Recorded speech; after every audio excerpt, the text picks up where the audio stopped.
하나님 말씀은 빌립보서 4장 21절부터 23절까지 말씀입니다. 한 목소리로 같이 읽겠습니다. 빌립보서 4장 21절로 23절입니다. 그리스도 예수 안에 있는 성도에게 각각 문안하라. 나와 함께 있는 형제들이 너희에게 문안하고 모든 성도들이 너희에게 문안하되 특히 가이사의 집 사람들 중 몇이니라. 주 예수 그리스도의 은혜가 너희 심령에 있을지어다. 아멘.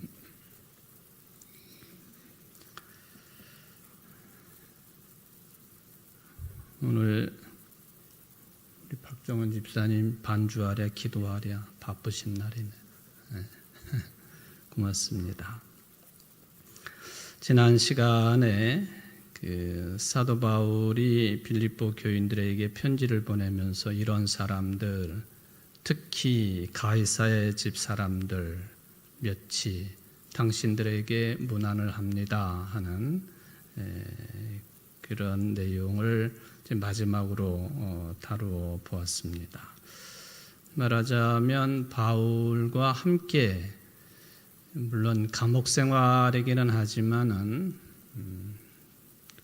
비슷한 상황으로는 가택연금 비슷한 상황 속에 있는 바울이 나름대로 접촉하는 사람들이 있었다 하는 것이고, 그 사람들이 그리스도인이 된 과정들은 다 다르지만은 사도 바울에 의해서 복음을 영접하고 또 예수님을 받아들이고 그리스도인들이 된 사람들인데, 그 사람들이 당신들 빌립보 교인들에게 안부를 전합니다 하는 그런 내용을 이제 마지막에 다루어 보았습니다.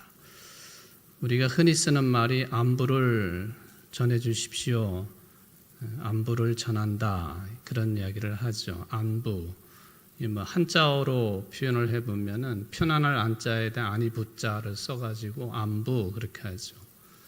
그러니까 편안한지 그렇지 않은지, 잘 지내고 있는지 잘 못 지내고 있는지, 그것을 이제 인사를 통해서 전한다든지 묻는 일, 이게 이제 안부를 전하는 일이 되지 않겠습니까?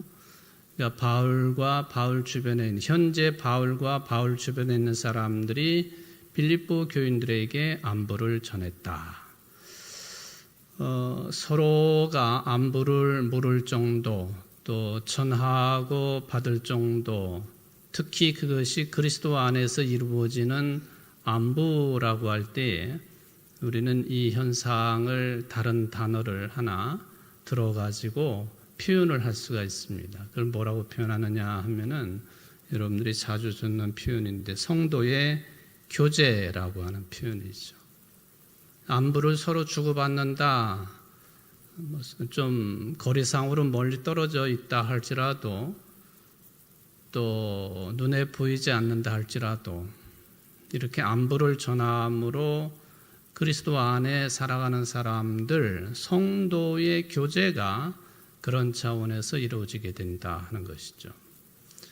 요즘에는 저 멀리 우리 한국 반대편에 있는 자녀들, 또 친인척들, 아는 사람들, 요새는 그렇게 영상으로 서로 인사를 주고받는 시절이기 때문에 보면서 잘 지내냐, 오히려 가깝게 지내는 사람들보다도 훨씬 더 친밀하게 이런 동영상을 통해서 안부를 묻고 또 전해 듣고, 그리고 별 시시콜콜한 내용까지 다 이제 듣지 않습니까? 우리 유 장로님 손녀도 매일 보시지 않나요? 동영상으로 보시지 않나? 매일은 안 보셔요? 네. 하여튼 자주. 그러니까 요새는 그런 세상이죠. 그런데 2000년 전에야 그 인편을 통해서 안부를 묻든지 받든지, 아니면은 편지를 통해서 이제 그렇게 하는 건데, 이 경우는 이제 편지를 통해서 그렇게 하고 있다 하는 것을 볼 수 있죠. 여러분들이 교회 생활 또 그리스도인의 삶을 살아가면서 성도의 교제가 얼마나 중요한 일인가 하는 것에 대해서는 특별하게 강조를 하지 않아도 될 만큼 매우 중요한 일이다 하는 것을 말씀을 드릴 수가 있겠습니다. 여기서 이제 성도의 교제라고 할 때 성도는 누구를 가리키는 것이냐? 성도 넓게 보면은 교회에 출석을 하면은 성도라 부를 수가 있겠죠. 넓은 의미에서 그렇습니다. 근데 성경에 근거를 해서 성도의 개념을 좀 더 이렇게 파고 들어가 보면은 몇 가지 중요한 내용들을 우리가 좀 파악을 해 볼 수가 있겠습니다. 성도, 거룩한 무리, 거룩하게 부름을 받은 사람들, 구약 성경을 보면은 하나님의 특별한 목적 가운데에서 구별되게 선택된 사람들, 이런 사람들을 이제 성도라고 칭할 수가 있겠습니다. 구약의 거의 이제 첫 서두에 해당되는 출애굽기에도 보면은 하나님께서 이스라엘 백성들을 선택을 하시고 저들을 관리를 하시는데 거기에 나와 있는 표현 중에 보면은 이 성도의 개념을 좀 더 구체적으로 확인할 수 있는 그런 말씀이 들어 있습니다. 여러분들 출애굽기 19장을 한번 펴보시기 바랍니다. 출애굽기 19장 4절부터 6절까지 말씀.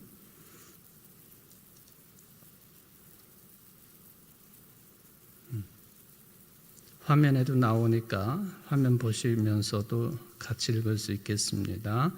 출애굽기 19장 4절로 6절까지 말씀 같이 읽겠습니다. 내가 애굽 사람에게 어떻게 행하였음과 내가 어떻게 독수리 날개로 너희를 얻어 내게로 인도하였음을 너희가 보았느니라. 세계가 다 내게 속하였나니 너희가 내 말을 잘 듣고 내 언약을 지키면 너희는 모든 민족 중에서 내 소유가 되겠고 너희가 내게 대하여 제사장 나라가 되며 거룩한 백성이 되리라. 너는 이 말을 이스라엘 자손에게 전할지니라. 하나님께서 모세에게 주신 말씀인데 이스라엘 백성하고 하나님과의 관계를 언급한 내용이기도 하지만 이스라엘 백성들이 하나님의 말씀대로 살고 움직이기만 하면은 이 수많은 나라 민족 가운데 제일 먼저 선택이 된 이스라엘 사람들이 어떠한 지위에 들어가게 되느냐 하는 것에 대한 언급이 되겠죠. 여기 특히 이제 6절 말씀을 읽게 되면은 이게 어디 신약 성경에서도 이 말씀이 나오지 않는가 금방 이제 확인이 될 수 있는 그런 내용입니다. 어쨌든 이 출애굽기 내용을 읽어보면은 하나님께서는 세상 수많은 사람들 가운데에서 이스라엘 백성을 애굽에서 불러내 가지고 하나님의 소유로 삼으셨습니다. 왜 그랬을까? 그는 하나님의 피조세계, 세상에 대하여 감당해야 될 사명이 있다 그런 이야기죠. 이것을 저나 여러분들에게 이걸 대입을 해보면은 하나님께서 왜 나에게 하나님을 믿게 하셨고 예수를 그리스도로 믿게 하셨고 교인이 되게 하셨고 그리스도인이 되게 하셨을까? 나 혼자 구원받고 잘 먹고 잘 살라고 그렇게 하셨을까? 그걸 훨씬 뛰어넘는다는 거죠. 세상에서 하나님의 자녀, 선택받은 자로서의 사명감을 가지고 살라고 우리를 불러내셨다 하는 말씀입니다. 이 점을 우리는 항상 놓치지 말아야 되겠죠. 출애굽기에서는 이제 그런 표현을 썼어요. 제사장 역할, 또 구별된 백성, 즉 거룩한 백성이 되어야 되는 사명을 이스라엘 사람들에게 주셨다 하는 그 말씀입니다. 제사장 역할, 구별된 백성, 즉 거룩한 백성이 되어야 될 사명. 요 출애굽기 19장 4, 6절 말씀을 보면은 사도 베드로가 남겨놓은 말씀, 아마도 베드로도 유대인 출신이고 또 율법에 대해서는 베드로도 능통한 사람이었다고 생각한다면 이 출애굽기의 이 말씀을 늘 기억하고 있었을 것이고 이것을 그리스도인에게도 접목을 시켰다라고 볼 수 있는 그 말씀이 베드로전서 2장 9절 말씀이에요. 베드로전서 2장 9절 말씀, 너무나도 유명한 말씀인데 베드로전서 2장 9절에 보면은 너희는 택하신 족속이요. 출애굽기 19장 말씀이랑 한번 비교를 해보십시오. 너희는 택하신 족속이요, 왕 같은 제사장들이요, 거룩한 나라요, 그의 소유된 백성이니 는 너희를 어두운 데서 불러내어 그의 기이한 빛에 들어가게 하신 자의 아름다운 덕을 선전하게 하려 하심이라. 아름다운 덕을 선전하게 하려 하심이라. 세상에서 하나님의 자녀로 거룩한 백성으로서의 사명감을 가지고 하나님의 영광을 드러내는 것이 이스라엘 백성의 선택이라고 한다면 우리 그리스도인들의 선택도 똑같은 차원에서 언급이 되어지는데 이제 사도 베드로는 뒷부분에서 이제 이런 내용을 추가라고 그럴까요? 첨부를 더 해놓은 것이죠. 그렇게 하신 것은, 그렇게 하나님께서 우리를 택하신 족속, 왕 같은 제사장들, 거룩한 나라, 그의 소유된 백성으로 불러내신 것은 아름다운 덕을 선전케 하려 하심이라. 이 아름다운 덕이라고 하는 것은 당연히 베드로 입장에서는 예수 그리스도라고 말할 수 있겠고 해석할 수 있겠고 또 복음이라고도 해석을 해볼 수가 있겠습니다. 예수님을 믿는, 그리스도로 믿는 하나님의 자녀들, 여기 몇 가지 이제 택하신 족속, 왕 같은 제사장들, 거룩한 하나님의 나라 백성이 되었다. 이것을 우리는 우리에게 맡겨진 사명으로 여기면서 살아가야 되는 사명자라고 말씀을 드릴 수가 있겠습니다. 자, 두 번째, 이 성도라고 할 때 구약 성경을 중심으로 이제 그런 개념으로 성도를 해석할 수 있다고 한다면 복음 안에서 예수 그리스도 안에서의 성도라고 할 때는요, 예수님 안에 있는 사람들, 그게 이제 성도의 개념으로 조금 더 구체화된다는 것이죠. 하나님께서 택한 자녀들, 또 예수 그리스도 안에 있는 사람들, 같은 개념이라고도 볼 수 있겠지만은 구약 성경은 복음 정신은 아직 들어가 있지 않은 것이기 때문에 여기 성도라고 할 때에 예수 안에 있는 사람들을 성도라고 부른다. 다르게 표현하면은 그리스도 예수 안에 있는 사람들, 그리스도 안에 있는 사람들 또는 그리스도 예수 안에 있는 사람들, 이 표현은 사도 바울이 많은 편지 가운데에서 아주 애용하는 그런 표현입니다. 그리스도 안에, 그리스도 안에서, 그리스도 예수 안에, 그리스도 예수 안에서, 이 표현은 아주 자주 나오고 있는 그런 표현입니다. 여러분, 예수님 안에 있다라고 하는 것을 다르게 표현하면 어떤 말이 될까요? 그는 예수님과 연합되었다, 그런 뜻입니다. 또는 예수님과 하나가 되었다, 예수님과 일치가 되었다, 예수님께서 주셨던 그 포도나무와 가지의 비유처럼 하나가 된 것, 연합한 것, 이게 이제 그리스도 예수 안에 있는 조금 더 구체적인 모습이라고 표현을 해볼 수가 있겠습니다. 사도 바울은 이러한 표현을 로마 교인들에게 보낸 편지 가운데 보면은 세례와 관련을 지어가지고 이것을 좀 더 명확하게 언급해 놓은 내용이 있습니다. 그리고 아주 구체적인 내용으로 언급을 해놓은 내용이 있어요. 그게 유명한 로마서 6장 말씀입니다. 제가 이 로마서 6장의 말씀은 장례식장에서 자주 언급을 하고 있는 그런 내용이기도 합니다. 여러분들 로마서 6장 한번 보시겠습니다. 로마서 6장 3절로 5절까지 말씀, 연합한다 그 표현이죠. 3절부터 5절까지 같이 읽습니다. 무릇 그리스도 예수 합하여 세례를 받은 우리는 그의 죽으심과 합하여 세례를 받은 줄 알지 못하느냐.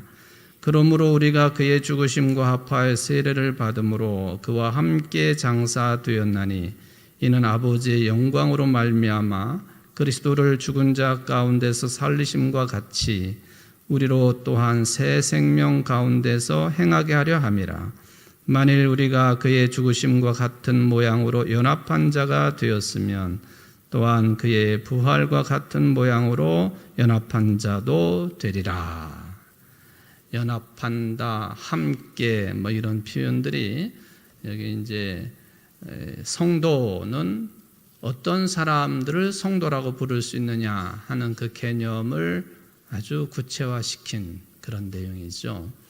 세례를 받음으로 예수 그리스도의 죽으심과 함께 우리도 죽고 연합한 자가 되고 예수 그리스도께서 부활하신 것처럼 우리들도 부활과 연합한 자가 되고 함께하는 자가 되고, 그러니까 세례의 중요성을 다시 이제 강조를 하고 언급해 놓은 그런 로마서 6장 말씀이라고 볼 수가 있겠습니다.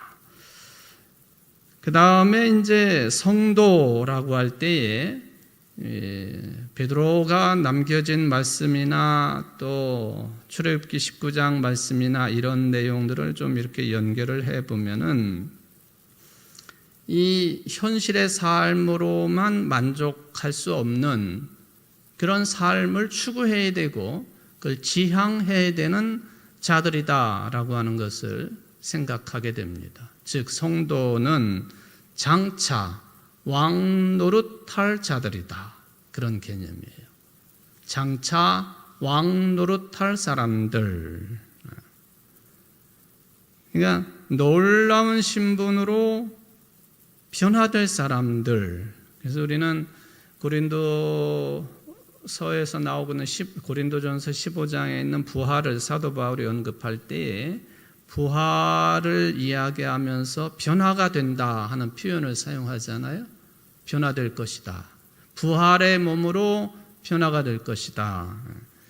장차 우리가 놀라운 신분으로 변화될 존재들, 그게 이제 성도의 개념 속에 들어있다라고 하는 것을 말씀드릴 수가 있겠습니다.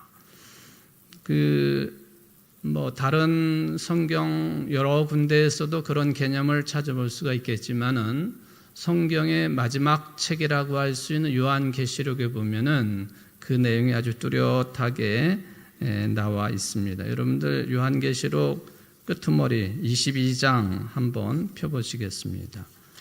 성경을 오늘은 좀 여러 군데를 찾아서 읽습니다. 요한계시록 22장 3절부터 여기 또 5절까지 말씀입니다. 같이 읽겠습니다. 다시 저주가 없으며 하나님과 그 어린 양의 보좌가 그 가운데 있으리니 그의 종들이 그를 섬기며 그의 얼굴을 볼 터이요 그의 이름도 그들의 이마에 있으리라. 다시 밤이 없겠고 등불과 햇빛이 쓸데없으니 이는 주 하나님이 그들에게 빛이심이라. 그들이 세세토록 왕노릇하리로다. 세세토록 왕노릇하리로다. 이게 성도의 미래상입니다. 미래상. 물론 우리가 현실의 삶을 살면서도 겸손한 왕노릇을 하는 그런 입장으로 살아가야 되겠지만은 결국에는 우리 성도들이 마지막으로 지향해야 될 삶의 모습은 세세토록 왕노릇하는 것. 이게 이제 성도가 변화받을 신분상의 큰 변화다라고 정리를 해볼 수가 있겠습니다.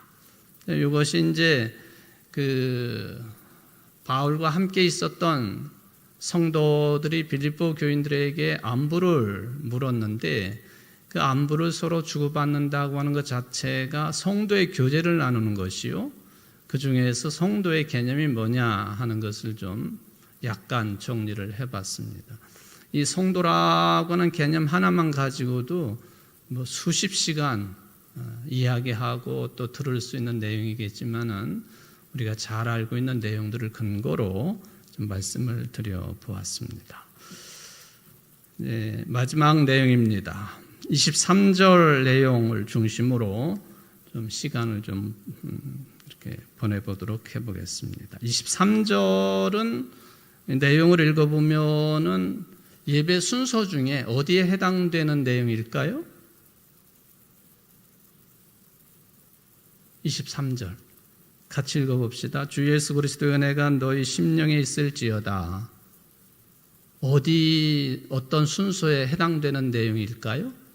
축복기도, 그렇죠? 축복기도.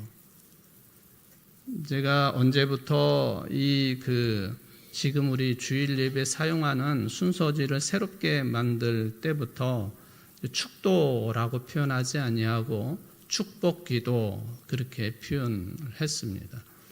그는 물론 이제 축복기도를 줄이면 축도라고 할 수도 있겠지만은 축도라고 하는 이 용어가 일정 시대 때에 탄생된 용어라 해가지고 그를 좀 원래 표현대로 좀 바꿔보자. 축복기도 그렇게 이제 순서지에 넣어서 사용을 하고 있지요. 주 예수 그리스도의 은혜가 너희 심령에 있을지어다.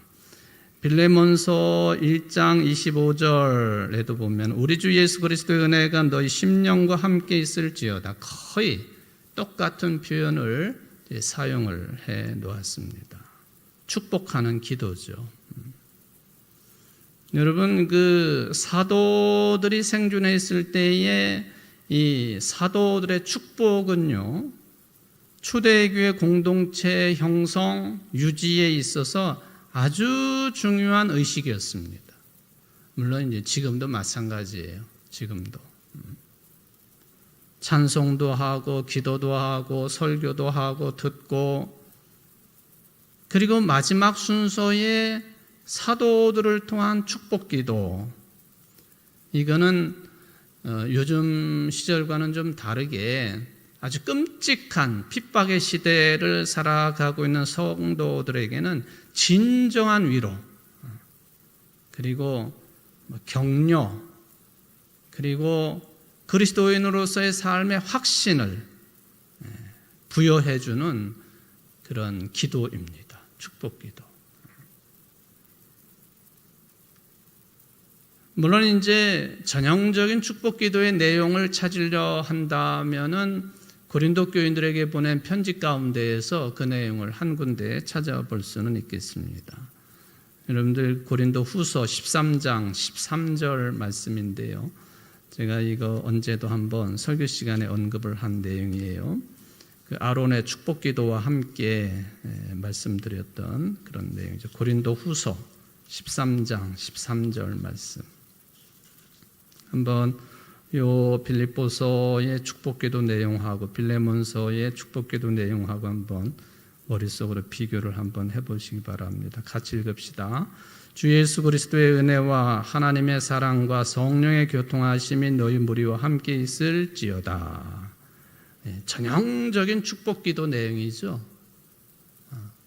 여러분들 그냥 축복기도를 받으시는 입장이시기 때문에 이게 이제 뭐 그런가 보다 하실 수 있겠지만은 주 예수 그리스도의 은혜, 이게 항상 목사들이 축복기도 할 때도 이게 제일 먼저 나오잖아요. 좀 표현은 조금씩 다르긴 하지만 예수님의 은혜, 또 그 다음에 하나님의 사랑, 성령의 교통하심.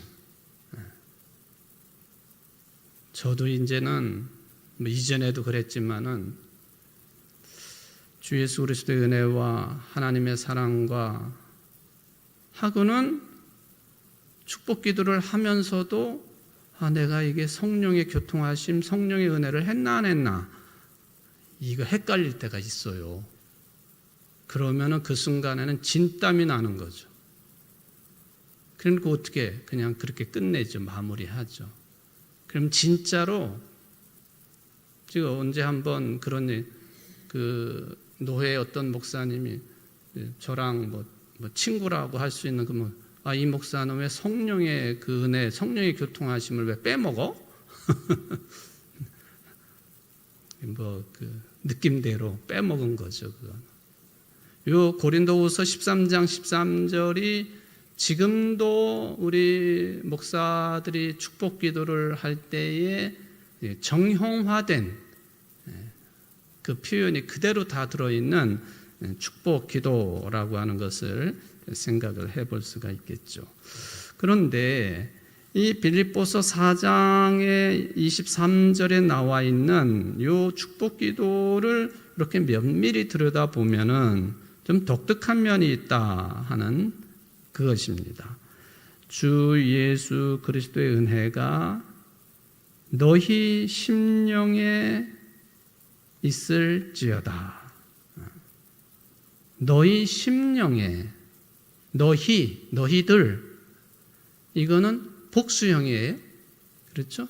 근데 너희들 심령에, 물론 이게 이제 그 어법에 보면은 당신들의 심령들에 그렇게 할 수도 있겠지만은 이건 아마 어떤 의도적인 표현이지 않겠는가 하는 생각을 하게끔 만듭니다. 너희 복수형을 사용해 놓고 심령은 단수형으로 표현을 해놨다 하는 것이에요. 이거는 사도 바울의 어떤 신앙의 정신이 배태되어 있는 그런 표현법이라고 생각해 볼 수가 있겠습니다. 뭐냐? 교회의 구성원 한 사람 한 사람은 다 각각이에요. 그렇죠? 다 각각입니다. 그러나 중요한 것은 한 성령으로 묶여져 있다. 이 의미가 해석을 하자면은 왜 복수형과 단수형을 이렇게 묶어 놓았을까? 이거에 대한 한 해석은 될 수가 있겠습니다. 모두 다 각자가 신앙생활을 하는 거지만은 이 성도들, 이 무리를 하나로 묶는 힘이 있으니 그건 성령이시다. 성령 강림 주일 때마다 여러 종류의 마가의 다락방에서 각자의 머리 위에 임하신 성령, 그 불꽃처럼 그렇게 그림을 그려놓은 몇몇 화가들에 대한 그림을 소개한 적이 있지요. 이게 다 각자의 머리 위에 불같은 성령이 임하도록 다 그림을 그려 놓았죠.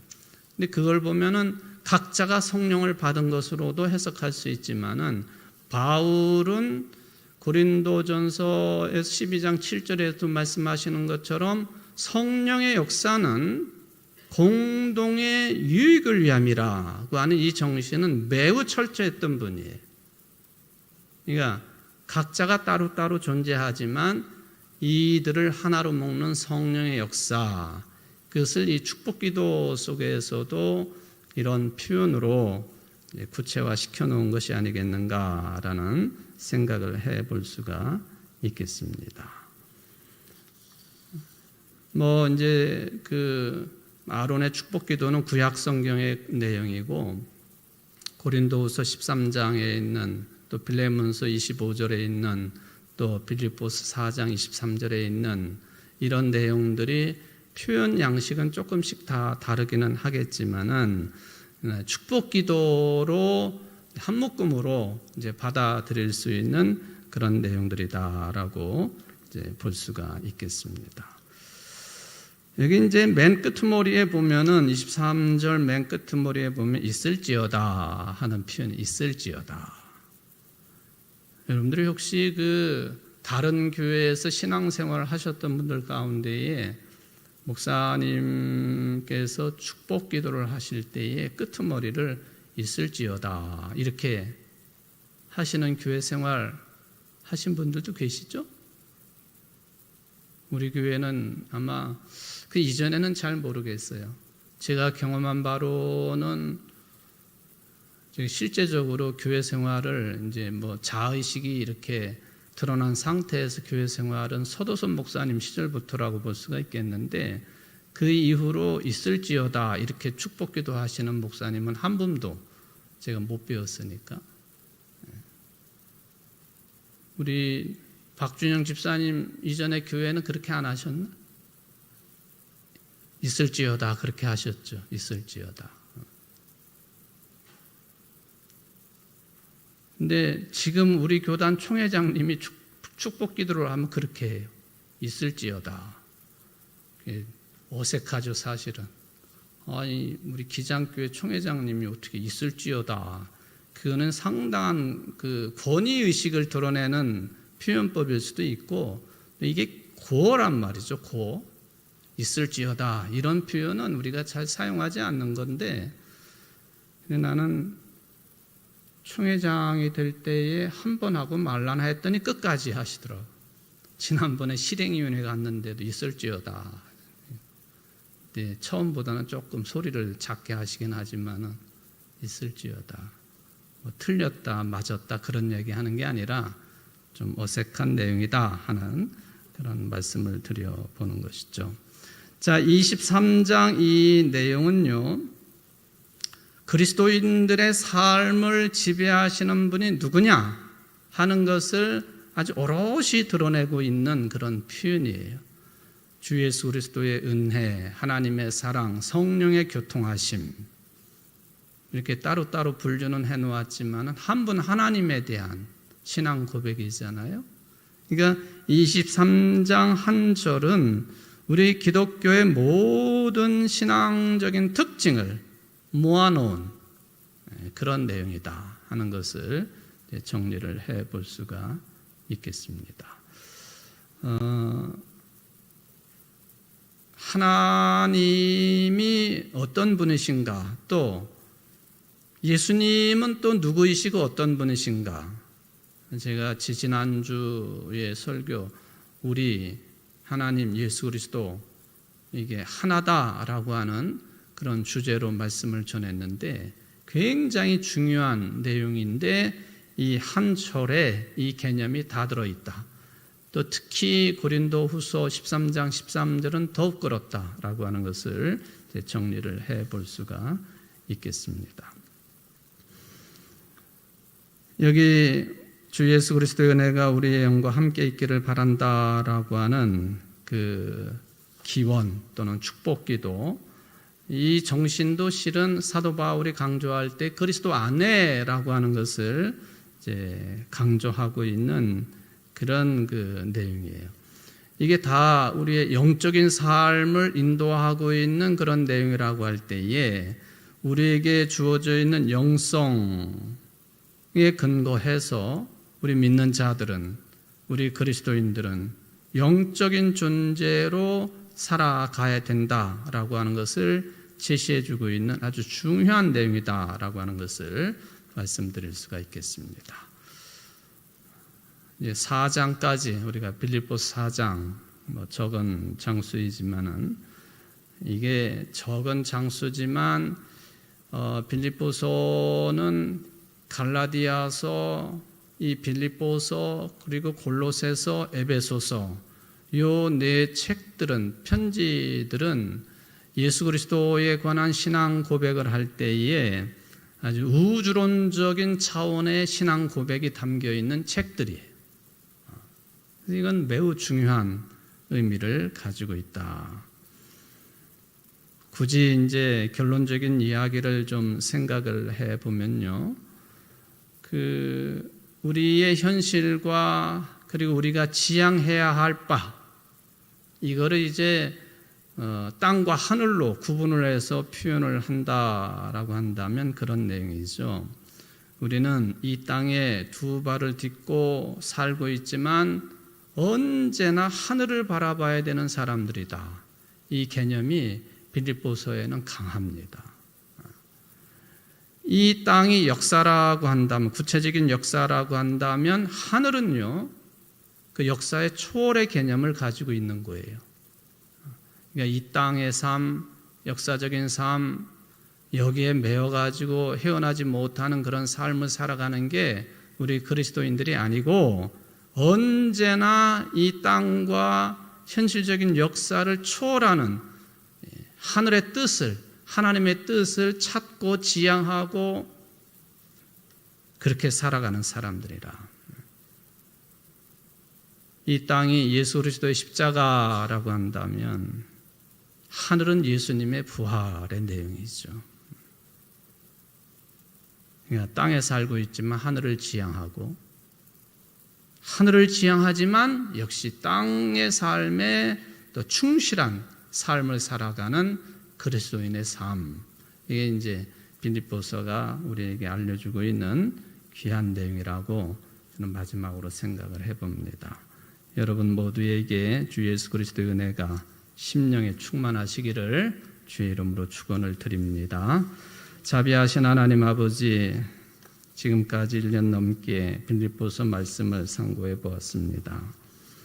빌립보서가 가지고 있는 엄청난 의미를 저희들이 다 찾을 수는 없지만, 마지막으로 드렸던 말씀처럼 우리 그리스도인들이 땅과 현실과 역사 속에 살고 있지만은, 그러나 부활을 내다보고 그걸 희망으로 삼고 하늘의 뜻을 존중히 여기며 하나님의 나라와 의를 먼저 구하는 삶이 중요하다고 하는 것을 빌립보서는 넉 장의 적은 장수이지만 우리에게 잘 안내해주고 있습니다.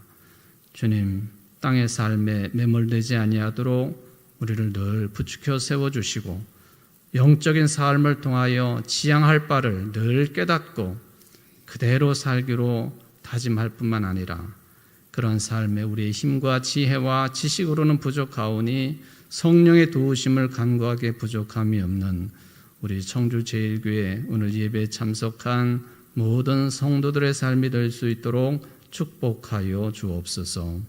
예수 그리스도의 은혜가 모든 성도들에게 함께 하시기를 바라오며 예수님의 이름으로 간절히 기도하옵나이다. 아멘.